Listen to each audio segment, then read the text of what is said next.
15 ans que Sapiac attendait un match de top 14. C'est le cas pour cette deuxième journée de championnat. Montauban face à Lyon, des Montalbanais battus à Paris lors de la première journée qui veulent réagir, des Lyonnais qui veulent confirmer après avoir battu le Racing 92 au Matmut Stadium de Gerland en ouverture. Plus de 9000 personnes à Sapiac pour ce rendez-vous. Troisième minute de jeu avec Vici pris, bloqué.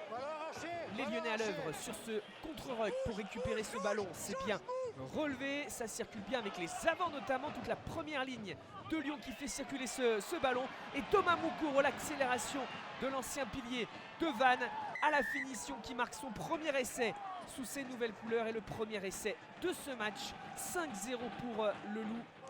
Efficace et pragmatique, pas de transformation par contre pour Léo Berdeux. Quelques instants plus tard, la réaction de Montauban qui arrive. Un peu plus de patience en phase offensive. On cherche l'ouverture à l'entrée des 22 mètres.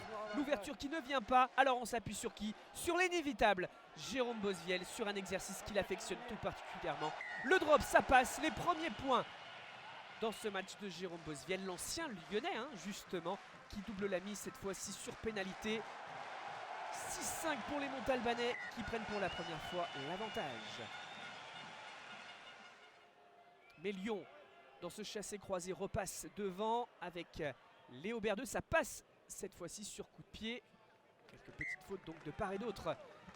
Pour les points inscrits, les Rodaniens qui ont fait le déplacement apprécient. On est cette fois-ci en fin de première période. On retrouve Montauban à l'offensive, mais la défense lyonnaise est bien en place. Comme tout à l'heure, elle récupère encore une fois un bon ballon. Ça a provoqué l'en avant adverse. On part d'abord sur ce côté et finalement Sam Simons renverse, change le sens du jeu. Massi sert Giuta Vainicolo sur l'aile. L'accélération de Giuta Vainicolo, l'éclair Vainicolo qui accélère, élimine, résiste au plaquage, reste debout, se faufile dans la défense. L'ancien Toulonnais, pour son premier match avec le Loup, se montre déjà décisif puisqu'ensuite, à la finition, on retrouve Yosefo Massi. Lui aussi, premier essai sous ses nouvelles couleurs.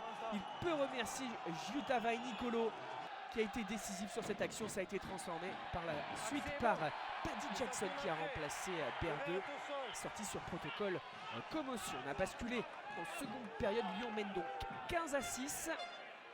Mais Montauban s'arrache pour entretenir l'espoir. Il reste du temps, mais il faut pour cela scorer pour espérer.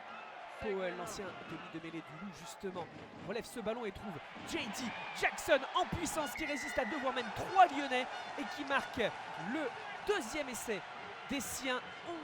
11-15 et 13-15 après transformation. On est à l'heure de jeu, seulement 2 points d'écart. Montauban met la pression, mais Jérôme Ray récupère malgré la pression de Mauroir.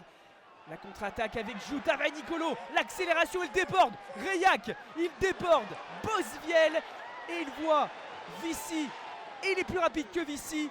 Giuta Vainicolo pour le nouvel essai du Loup. Et quel essai incroyable, le troisième essai cette fois-ci. Vainicolo à la finition après avoir été décisif tout à l'heure dans la construction sur l'essai de Massi. Lyon se construit un nouveau matelas grâce à sa pépite Vainicolo, mais Vici résiste à Vainicolo justement pour marquer lui aussi un essai pour Montauban. Insuffisant. Fin de ce match donc sur ce score de 25-18 en faveur du Loup qui s'impose et signe un deuxième succès consécutif malgré une belle bataille. Montauban ne s'impose pas et concède un deuxième revers consécutif.